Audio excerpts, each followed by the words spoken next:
আজকে ডিম ভাজা করবো। ডিম ভাজি করার জন্য প্রথমে ফ্রাই প্যান বসালাম,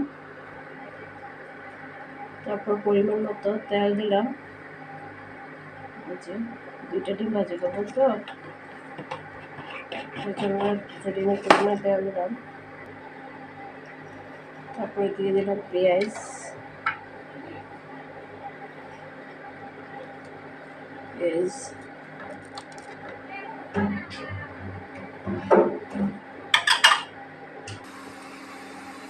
এখন দিয়ে দিব লবণ পরিমাণ মতো।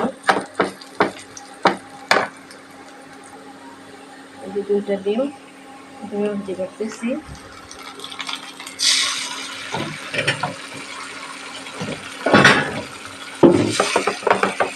ভেঙে দিতে হবে, এবার ফিনিশ করে করতে হবে।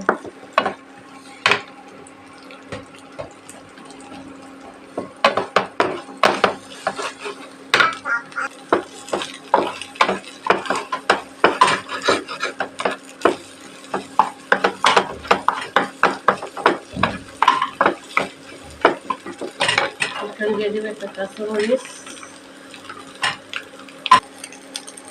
এখন দিয়ে দিচ্ছি একটু মেজিকা মশলা।